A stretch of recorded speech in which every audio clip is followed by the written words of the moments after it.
you guys have met Kurt Merriam. He's the Caregiver Support Program Manager. Is that correct? From the VA. And he's our presenter tonight. And so he's all things VA benefits. So let me Kurt, come on up. I think we can hook you up to this. Let's give that.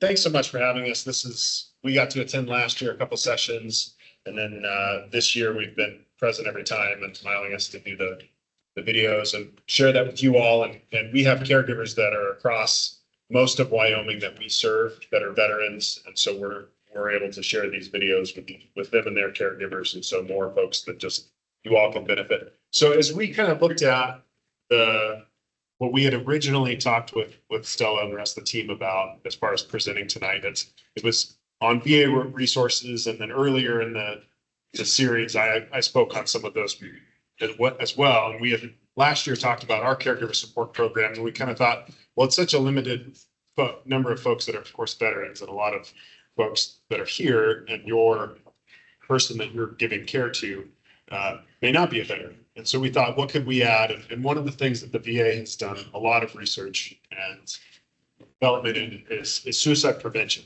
And so we have a suicide prevention protocol called SAVE. So Esther's going to actually walk us through that today. She does this training with caregivers virtually and in person across the state. If we look at suicide rates in Wyoming, we're usually number one between us and Montana. So it's not something we want to be number one in, but unfortunately we are. So, the governor has stepped up initiatives on suicide prevention. The VA has done a lot. And then some of it is just this training. And the more that we talk about it, the less of a stigma it is, the more that we're a safe person for someone to come talk to us when they're struggling or in trouble. And then the more that we can recognize signs, the better that we can help folks. So Esther's going to kind of walk us through that. So I wanted to ask this because it's one of those things that all of us find challenging and difficult when we encounter it. Has anyone known someone, had a family member attempt suicide or complete suicide? Yeah. So when you look around the room, you can see there are a lot of people here who have been impacted by that. I can raise my hand to that for a couple of different times. So it is something that we are trying to defeat as a society, if possible. And so we're going to talk a little bit today about how can we help someone in suicide crisis? How can we put space between them and that attempt to complete? So moving forward, we'll do a little housekeeping first. I just want to say, we know that suicide can be difficult to think about, talk about. If there is, for any reason, somebody that feels like this is uncomfortable or you need to talk to somebody, Kurt is here who would be happy to just chat with you. So please know we have resources available. We want to contribute to a safer environment to talk about things like suicide and mental health. And please just know that there are resources available to you and family members and friends and loved ones in our state and in our community. The 988 number, I almost forgot to mention that. That's a new number. Used to be an 800 number, and that changed recently. Anybody can call that National Suicide Prevention Line. There's somebody there 24/7, 365. And even if you aren't in crisis, but you know someone who is, or you have questions, you can also call that number. If you're calling specifically about a veteran, you want to press 1 after you call the number, and they will connect you to what we call the Veterans Crisis Line. So, and the 800 number still works. it does still work. We just recommend this one because it's new. Easier to remember. Yes. So when we think about suicide, what is your role as a caregiver? What are some facts about suicide? What are some common myths and realities about suicide? What are the steps of SAVE? How do we help someone in that suicide crisis? And what are some other resources that are available? And so those are the things we're going to talk about today and kind of give you an overview of what we can offer through VA and also some things that are available to you through the community. So caregivers are really important. You guys are the ones who are there in the trenches day in, day out. You guys are there making a difference in the lives of the people that you love. And oftentimes we don't recognize that enough. So the first thing I want to say to all of you who are caregivers is thank you. Thank you for all that you do. Thank you for being there. Thank you for providing that support. You might not recognize it or see it or hear it or have acknowledgement for it, but what you do really matters. You are really important in the life of that person who you care for, and you are appreciated, even if you don't hear it. I just want you to know that. So suicide is a national issue. We all know that. We see and hear about it. With rising rates of suicide in the general population. And in addition to that, we see rates that are even higher in our veteran population. It's staggering. So those societal factors that contribute to suicide, if we can kind of help come alongside people and support them in those moments when they're dealing with that risk for suicide, that suicidal ideation, we can help kind of support them. So some of those things that we look at or we look for, isolation, social factors, also things like maybe a change in their health. Maybe they've had a diagnosis that they weren't expecting, or that's, life-threatening. Sometimes that will cause people to think about suicide. We all know that suicide is heartbreaking. Anybody impacted by that knows how difficult it is, whether it was a completed suicide or an attempt. It's really difficult. So reach out for help for yourselves and for those you love. Notably, we want to remember that suicide is affecting millions of people in different ways. For every one suicide, 135 people are impacted. That's a lot of people for one person. Wish the people who follow through with that would realize how many people around them are impacted and care. So as we see in this next data, this is really where it gets kind of into the meat of suicide. There are factors that contribute to suicide rates, such as legal means, and those factors can vary across different states of being, leading to different suicide rates across our country. And other things that can affect are where we live, like Kurt was saying, Wyoming, Montana, we kind of bounce back and forth from first and second and leading the nation in suicide. VA respects the important role firearms play in the lives of our veterans. We know how important that is, not just to our veterans, but to people who live here. That's just part of our culture in Wyoming. We hunt, we fish, we do those kinds of things. And most of the people in Wyoming have a firearm in their home. So we're dedicated to educating veterans and their families and our community about safe firearm storage and ways that is going to be consistent with the veteran or the community values. Secure storage can put time and space between that individual acting on their thoughts. They can't get their ammunition, they can't get their firearm out, or it takes them longer than they were anticipating. Sometimes that's enough of a pause that it will cause them to think or give time for someone to step in and provide that support and that help that they need to avert the crisis. This one's really important. It is a myth that if somebody really wants to commit suicide, there's nothing that can be done. We all can help. Does that mean we're going to save everybody? No, but we can help. We can try. The reality is that the acute risk for suicide is often brief and time limited. When a lethal means is unavailable at the moment of intended action, an attempt may be thwarted until the potential brief period subsides. So that's something to think about. The time in between when a person decides they're going to commit suicide and they act on the decision is very short. A 2005 study found that 71% of attempters estimate that the process took less than an hour. The reality underscores the importance of reducing access to means for those who are elevated risk for suicide until the risk period passes. So access to lethal means increases suicide risk for people in their home, in their vehicle. We have to think about those things. So we want to build that space, that time space of them being able to access that. We know that people rarely substitute one means for another. So if they've decided to use a firearm, they won't convert to something different in that process. Means matters.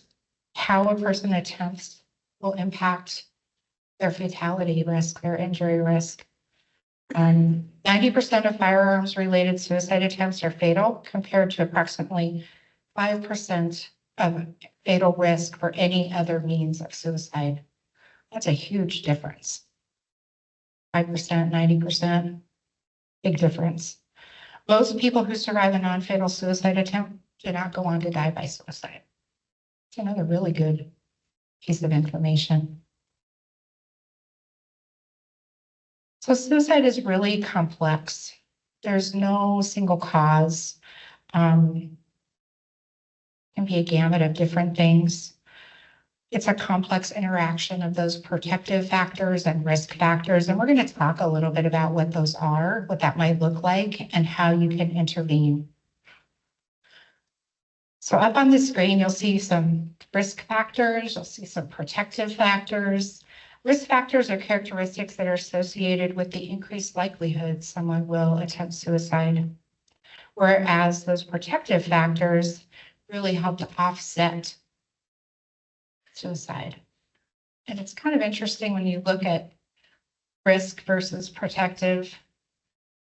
There's similarities in some of those things and differences, and so we can kind of see how that interplay happens between the two and how important it is to have the things on this protective side of the column, problem solving skills, mission or purpose, physical health, all of those things really help. Talk a little bit about myths and realities. People who talk about suicide are just seeking attention. That's a myth. No matter how casually or jokingly it's said, a suicide threat should never be ignored. People don't just say that because they just want to say something. Someone who talks about suicide provides an opportunity for us to intervene, for us to come alongside them and offer some help and some support. So next myth, the only one who can really help someone who is suicidal is a mental health counselor or therapist. And we know special training isn't needed or required to safely help that person to come alongside of them. Helping someone feel included and showing genuine heartfelt support can be a huge, huge assist at that moment. It can make a big difference in a challenging time. If you think about loss, for example, when you lose someone, sometimes that just having someone come and sit beside you, they don't have to talk to you. They don't have to give you anything. They don't have to give you advice, it's just their presence is helpful. And so being that person that comes alongside can really be a support. And as caregivers, I know that you are well aware of how that works. So SAVE, what does that stand for? What does it mean? When you look on the screen, you can see that it is a step-by-step process that we use to intervene, to help someone in crisis. And we'll go through what each of those letters mean in the next few slides.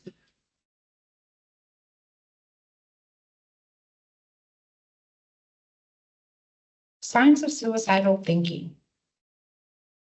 There's a few of them up there on the slide. Hopelessness, feeling that there's no way out. Maybe they feel like there's no reason to live, no reason to go on. Maybe they are using alcohol or drugs, and that is feeding into that sense of hopelessness that they have. So these ones up here are really kind of like the ding, ding, D indicator. If you see someone thinking of or talking about hurting themselves or killing themselves, they're looking for ways to die. They're talking about death, dying, or suicide. They have self-destructive or risk-taking behavior, especially involving alcohol, drugs, or weapons. We need to get them help immediately. They are at very high risk and could very well be in that suicide crisis point where we need to intervene. This one's always the one that gets people. I always think if they ask this question, that somehow that's going to plant that seed in someone's mind that they're going to want to take their own life. But we know that's not true. The important thing is to ask. Being direct about asking that question is really important. You don't want to go, oh, well, are you thinking about hurting yourself? You want to be, are you having thoughts of suicide? Is there something going on that you need to talk to me about or that we need to talk about together? Do we need to get you some help? Just different ways to ask that question. You might say, you know, once they start to open up, anyone would feel that way in this situation. How can I help? Just validating that is really important. So this gives you kind of some tips. Do ask the question. Don't ask as though you're seeking that no answer. Don't ask as they're walking out the front door to leave the house. Make it a point to be there, be present, and be willing to sit and talk with them and listen. Sometimes that alone is the pause that they need to rethink what they were thinking. So talking openly about suicide has been one of those things that we struggle with in our society. It's kind of like mental health care. It's difficult. And we see that a lot in our veteran population. You know, they are trained to be strong, to be brave, to stand. And so sometimes asking for help can be very difficult, very difficult. But having that opportunity to work with veterans who have been in veteran crisis, I also know that they are just as human as the rest of us. And they have needs just like we do. And so we can step in and we can help and we can support them. So listening is key. Allowing them to talk and say really how they truly feel, not just gloss over things. Not being afraid of what they're going to say, but just being there to listen. We want to recognize that the situation is serious. If they're in crisis, it's a serious situation. We don't want to pass any judgment. We just want to reassure them. There is help available. I will be there with you. We will get through this together. So we want to encourage treatment. It's the final letter in the acronym E. So what do we do there? How do you help?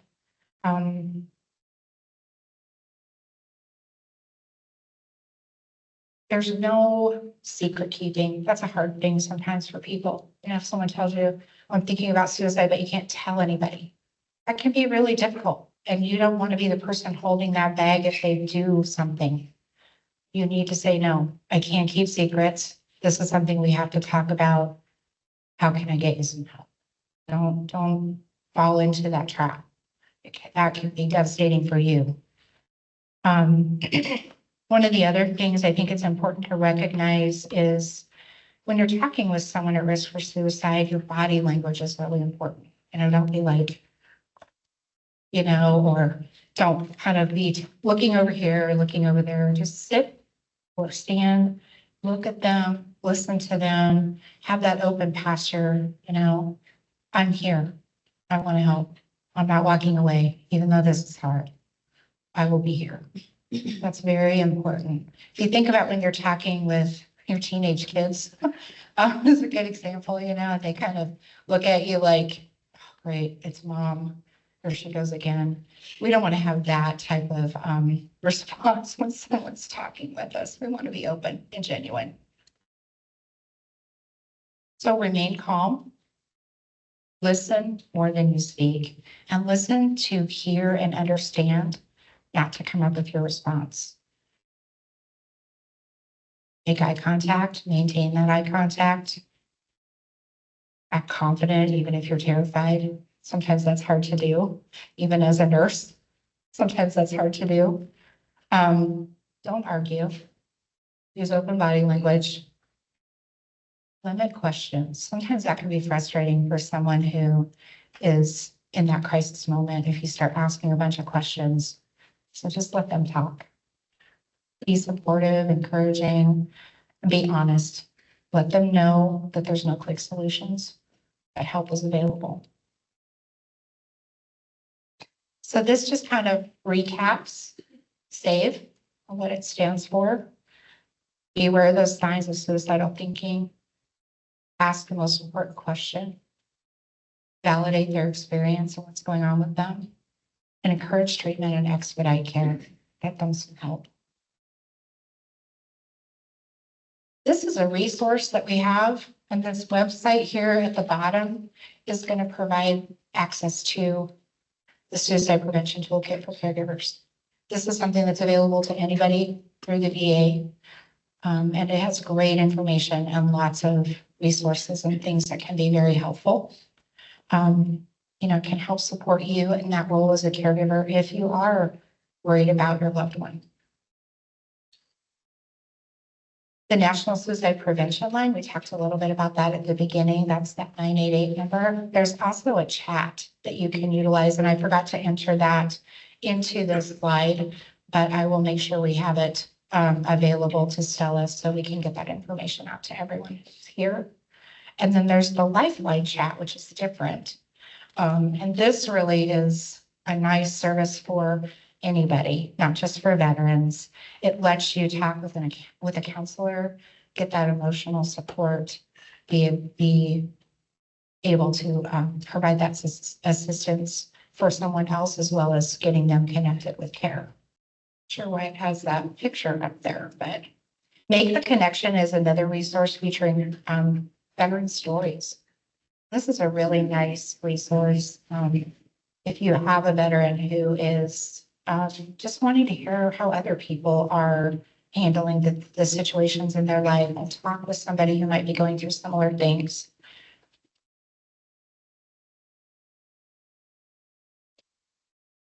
Coaching into care. This is also something that is for families, and it's a really nice way to help encourage the veteran or your loved one to get the care that they need. Coaching into care can be really beneficial for those that are thinking about not just suicide, but also for mental health care. A lot of times our new returning service members who are, departing military service and going to become a veteran, they can use that to access VA resources and get connected with the VA assistance to enroll in the VA itself and utilize those supports. This is where I wanted to kind of jump into self-care, because we also know that caregivers are at high risk for suicide. Caregivers struggle kind of in silence a lot of the time. We don't say a whole lot, but we do see that with our caregivers. And so just know that there are resources available in the community to you as well. Some of them have been listed on the slides. I know with my role in caregiver support, there's been a few caregivers that I've talked with over the last 5 years who have really opened up about how they're feeling. What are they going to do? Not just because of the care that they provide, but what will they do when their loved one passes? That's been their whole role for all these years. And now all of a sudden, if that person is gone, who are they? Their identity is gone. And so suicide might sound okay, but it's difficult to help them see there's more to life. And so one of the things we do in that care support program, and one of the things that Stella has done, and Susan has done very well with these, is help us see that we are human beings as caregivers and not just the caregiver. There's lots of things, so that self-care is really important. So know your own signs of burnout. Take a break, ask for help, seek respite. Respite's important. Reach out to others and create your own support team. Sometimes, we talk about it in the VA, we have formal and informal respite. You know, formal respite is where we're providing paid support to come into the home, whereas informal respite might be a family member comes over and sits with your loved one for 2 or 3 hours. So you can go get your hair done, or you can go to lunch with a friend. You can go to a doctor's appointment. So respite is important, and it helps with taking care of yourself. Make physical and mental well-being a priority. Is that hard for anyone? No, sometimes it is. Sometimes it's easier to focus on that other person so much that you forget about you. So make it a priority. Make sure that you're getting your own physical health and well-being needs. Eating, I think about it as a nurse. There were many times when I would work that, and if any of you are nurses, you could probably attest to this. You eat on the run, you know, like grab some crackers as you're running from one room to the next. It's just the way life worked. And we're learning that that's not the best way to be, and we need to be better about it. And so I say that to you, encouraging you, because I know what it's like to be a caregiver in that role. And if you're not taking care of you, you can't be there to take care of somebody else.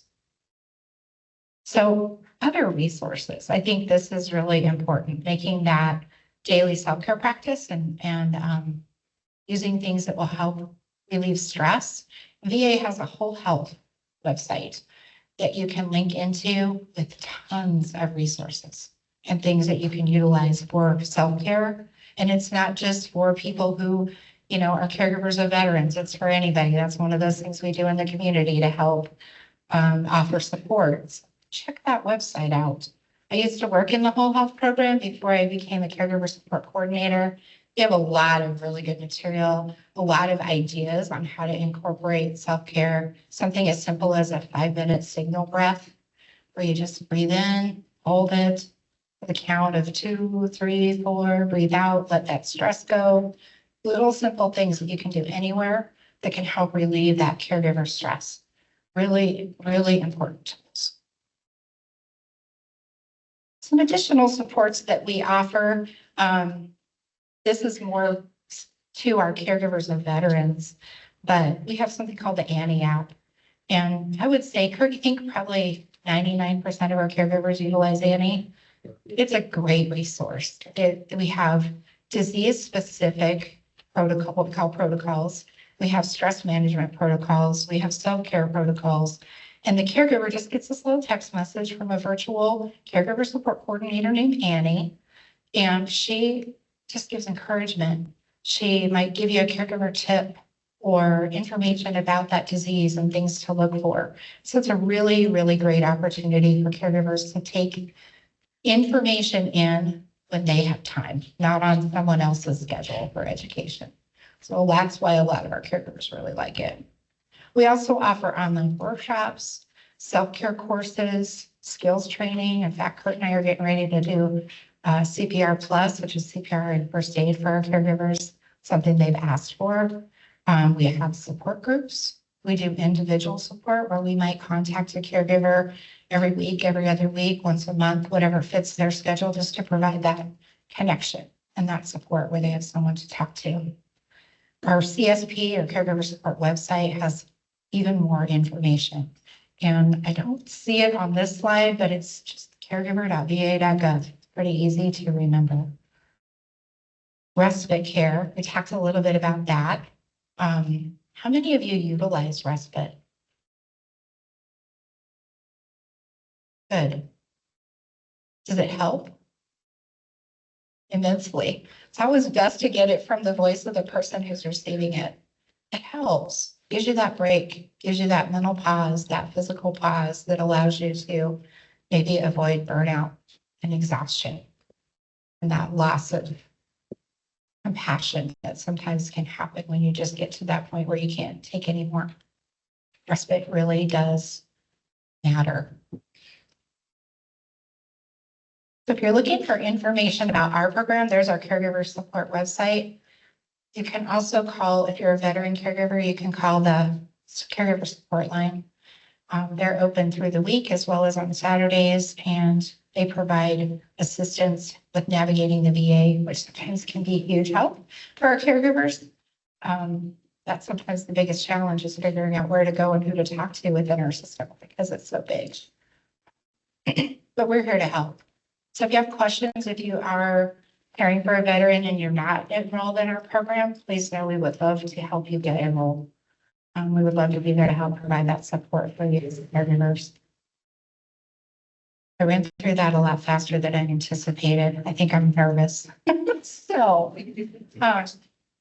anything else, Kurt, that I forgot to mention or should have mentioned and didn't? No, really, you did a wonderful job. Thank you, Esther. A couple of things I would certainly mention about respite care is if the individual is a veteran, the VA can help pay for that. But for the folks that aren't veterans, our local home health agencies do provide that service.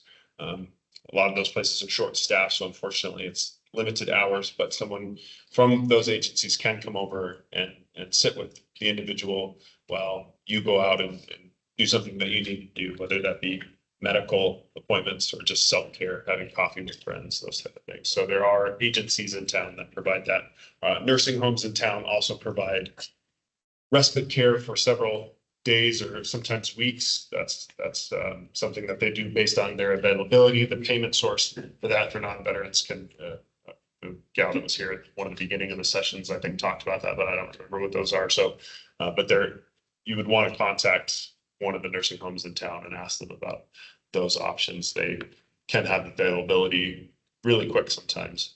The other thing I was going to mention as we think about suicide risk factors is the folks that are most at risk are older white males.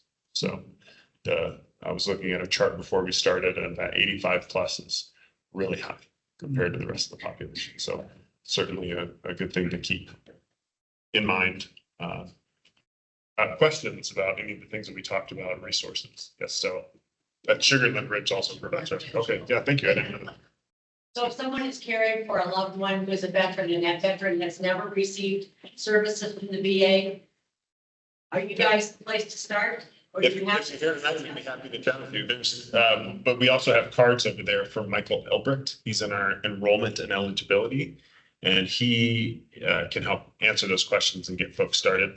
And one thing that I thank you for bringing that up because I forgot. One thing I usually mention at talks like this is if you were a veteran or if you were a veteran, had someone in your life that's a veteran that tried to enroll for services before, it's always good to check again. Things change over time, depending on that person's experience or where they served, they might be eligible now. So Michael Elbrecht in our enrollment eligibility department is a good person to start with. There can be. So our homeless services opened up for folks that are less than honorable. The folks that are, I guess, honorable discharge get service first, and then we opened up some mental health services for folks that are less than honorable and substance abuse services as well. Yeah, I'm just, the circuits are firing in my brain because there's so many different options. The primary care provider in that team, the care manager on that team is often the best person to start with when you have questions like that. We help initiate those conversations with folks, and depending on which type of program they're in, depending on someone's what we call service connection eligibility, there can be differences there too. But if someone's set up with the primary care team and that's the main contact at the VA, that's an excellent place to start. Yeah. And they're often who we have to go to in the end to get that process started anyway. Oh, certainly. Yes. So I guess let me just kind of give a brief overview of different caregiver support programs at the VA. So Esther and I represent the caregiver support program. And so there's two programs that fall under that umbrella. One pays the caregiver to take care of the veteran. That's a more limited program. The veteran needs to be 70% service connected or greater. What that means is that there's a disability connected to their service that they get compensation for monthly. Most folks who have a service connection, when you say that, they know what that means. They also need to be getting assistance with an activity of daily living every single time they're performed. And we look at 7 of those, or have like dementia type level inability to stay home and be safe. And then we have our general caregiver program that Esther and one other social worker that we have in our program kind of oversee. And that program is open to any caregiver of a veteran. There is no financial compensation for that program, but we do offer a ton of supports through helping folks get into things like respite groups that we offer throughout the state. And then the other one would be veteran directed care. And so that falls outside of the program that we're in, but that program is open to veterans regardless of their service connection criteria. And part of the ideas of all of these programs is we know that people function better in the home as long as they can stay in the home safely. People have better quality of life. They're with their loved ones. They're in their natural environment that they're more comfortable in. And we also know from a financial and an institutional aspect that those avenues are typically cheaper. So if we can help provide that care in the home, it's just better service all around. And so veteran directed care is one of those programs that also provides compensation for the caregiver. And there's a lot of kind of individual differences in between all of those options. But if you have questions, happy to chat about. One last program that I'll highlight is our home-based primary care program. And we see the private sector also moving more towards this model. The VA has pioneered it across the nation. So it's the old-fashioned doctor comes to you type of service. So it's a team that's comprised of oftentimes a psychologist, an occupational therapist, nurses, social work, and then a primary care provider. And those people come into the home and see that individual. And so we offer those services in Buffalo, or shared in the surrounding areas, over in Cody, and Casper, thank you. That's the other one I was missing. And we're looking at continuing to expand those services. So that if you have questions about any of those programs, happy to chat with you afterwards. And then it sounds like Cherish has something. I've been out on the radio working with our caregiver support team, talking about our Reach Out to Me campaign. So I know a little bit about the Veterans Crisis Line. So that 988 number is actually the national hotline for everyone. 988 works for anyone. When you press 1 is when you'll get somebody that's veteran specific, often veterans themselves on the other end of the line, so they can speak veteran to veteran. But the other thing about that that people don't think about is it's for you and me. So I've used it even at the VA. I had a congressional staffer call me and they were worried because somebody was talking and didn't sound like they were having great thoughts. And so, you know, I got out there and I got on the phone and called the crisis line and had them walk me through what steps, and they can do a welfare check. I know some people are worried about doing that and having a welfare check because they're afraid their guns are going to get taken away or something like that. I'll be honest, that could be a possibility, but it's not as prevalent as you would think. You know, it would have to be a pretty major deal to do something like that. Because like she said, it's about getting distance to those harmful means to be able to follow through on that. The other thing I want to let you know is there are 3 parts of the VA. So there's Veterans Health Administration, which is what we are. And there's the Veteran Benefits Administration. And I do have a few cards for John Goodell. We're really lucky. A lot of VAs do not have a veteran benefits person right there at the campus. We do have one in Sheridan. John can help you with that. Most of the Veterans Benefits Administration for Wyoming are located in Cheyenne, but we do have somebody up here in Sheridan. That's who you want to talk to if you haven't in the last couple of years. Maybe you've been hearing about PACT Act, but you don't really know what it is, that toxic exposure type thing. It could have happened when you were in basic training. It could have happened when you were certain during your service, but there's different things and levels that are now considered a presumptive condition, meaning if you have, say, this condition, they're going to not make you say, prove that it was the service. They're going to say, oh, you have that condition, you served here. You know, we're gonna take care of that for you. You know, we're gonna, and you can. So if you haven't talked to anybody at VBA for a while and had your benefits looked at, they can help you. And there's a lot of times where people can get their service connected benefit bumped up. So that's happened with a lot of people with the PACT Act. So it's something to look into. The other thing I wanted to talk to you about is the National Cemetery Administration, which is also part of the VA. That is not us. There are folks, we do have a national cemetery now in Cheyenne. That's something that if you're caring for a veteran that you'd want to talk to early. I have a couple of veteran friends that work at the VA that were dealing with that with a family member, and it can also be a kind of a longer process than you might like. So it's something to start talking to somebody now about what that benefit looks like, and if it's something that your loved one is also eligible for. There's some signs up there, or some folders I put out there, and it says, welcome. Even if you've been with the VBA a while, if you haven't gotten that welcome package, there's information about the health end of it. There's information about the benefits end. It's worth taking one of the folders and just peeking through some of the resources and stuff. They've done a really great job of that, being comprehensive about some of the things that are available for veterans. So it's worth checking out. The other thing I want to tell you about, also related to suicide, is our Compact Act, which is something that has to do with a veteran that's in crisis that goes to the emergency room. So if a veteran's in crisis and they're having suicidal thoughts and they go to the emergency room, whether they have an honorable discharge, even if they have a dishonorable discharge sometimes, if they're in the needing that mental health care, what's cool about the Compact Act is it covers them, and it can also sometimes help them to be eligible for care afterwards. Say they need to go somewhere to get that inpatient help afterwards. So that is a benefit that's newer and something that they're realizing, that it's not just that emergency room visit. You know, they're going to need some help. And they're going to need that follow-on care. And it's something that the VA is good about. If somebody presents, the suicide prevention team follows up with them and kind of checks in on them and sees how they're doing and if they're needing any additional help and resources. So that's also something to check out.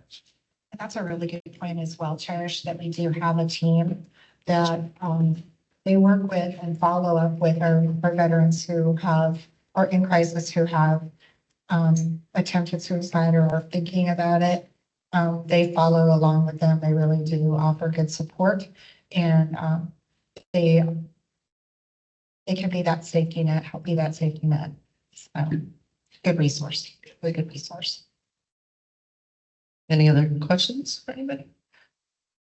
Is the VA going to put in, instead of having to use Synergy or Over to Home or some of those agencies that are having a hard time staffing, you can't get the time with them, is the VA considering doing their own? Or care in the home, not that I've ever heard of. It's, I mean, one of the hard things is that we provide services to people all over the state, so we rely on those local agencies as contractors to provide You guys services. are- Not that I've heard of. So the home-based primary care is kind of the closest thing, but that they don't provide that ADL like assistance. It's skilled nursing services or skilled like occupational therapy and PT services.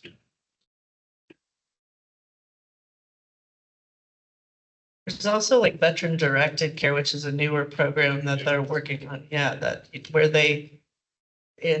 doesn't the veteran actually choose like that caregiver, and then they work out how that works? Okay.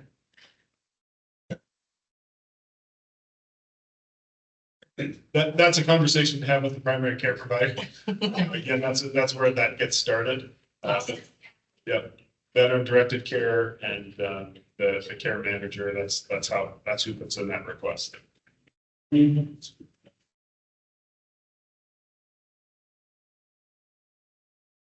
comes Miss Stella. You know, the CPN of the veterans, things that they have offered. I want to say congratulations, you guys do a wonderful job. My husband has MS, and I'm a caregiver. And we have in-home help. And the resources that they have given us has been tremendous. So I'd like to thank you. Thank you. Where's this vet center located? The vet centers actually are located in Casper, and they have a mobile vet center, so they'll come up on occasion. And they provide counseling on their mobile vet center, but also in Casper.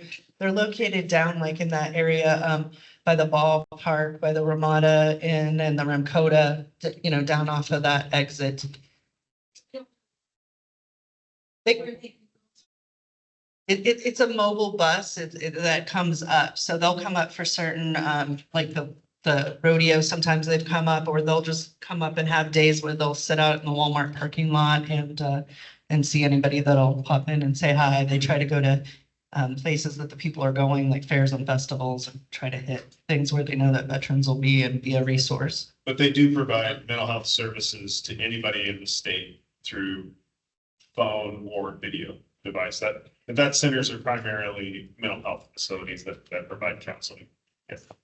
Debbie, I just wanted to say that Clarence and I were at a function in Laramie, but we have been to that vet center in different events that we've been to. And so there's the one you have there, and then there's one called Veterans Talking to Veterans, and that's there too. We picked all those things up.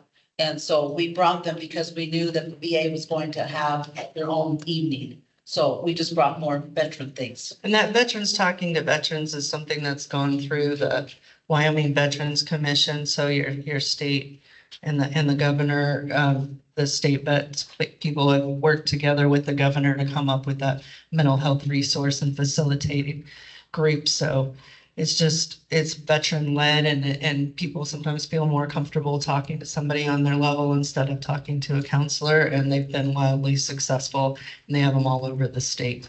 And they keep growing, and they're looking for folks that want to be facilitators and be able to talk in a peer group.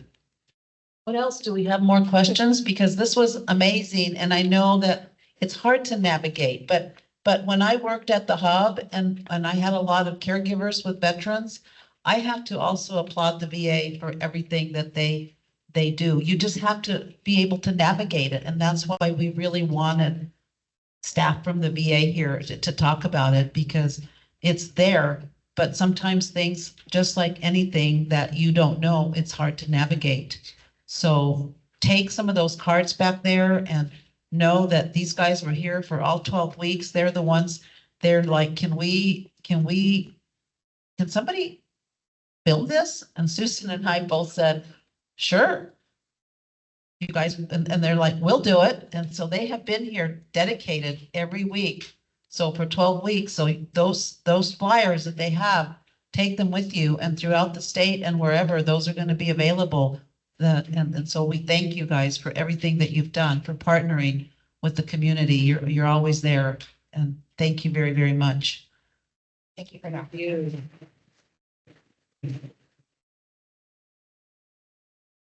Susan, do you want to say a few words? We feel like we have, what are we going to do on Monday nights, you guys? Football. It's football over. One more plug I want to give too is that the car show that used to be on Main Street has moved up to the VA, and we'll be up there again next year. It's grown much bigger. It's a beautiful campus. If you haven't been up there lately, so please come to the car show next summer.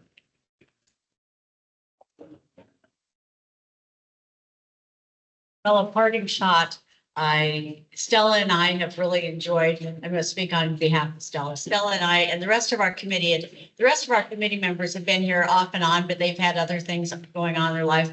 Bruce Sigliano, Joanne Lagaki, and Jeff Peterson, were on our committee, and Shannon was a respite caregiver, and Angel's on our committee. And God bless her, the very first meeting we had, she said, I'll cook. We said, you got it. Thank you, Angel. Thank you. And so, yes, we will. You didn't ask, as a group, but yes, we are planning on doing another caregiver series next fall. I think this model, well, let me ask you, starting after Labor Day and finishing before Thanksgiving, did that schedule work? Okay, sounds good. And dinner? We should still have dinner and then the workshop? Okay, so I think we've kind of got it. Thank you. Thank you again, and we would love to see you at the Cocoa for Caregivers, and the next one will be in February called the Community TEA. And we just we don't want to let you go. We want you to network with one another, because I know how important it is for caregivers talking to caregivers, like veterans talking to veterans. It makes a difference. Our sponsors one more time, because all of those books that you took home were funded by the AARP grant that we had last year, funded some. AARP Sheridan, I was also a sponsor. Bigelow Grant Writing was a sponsor, because you know you're dear to my heart. John Onan State Farm Insurance. Advanced Therapy.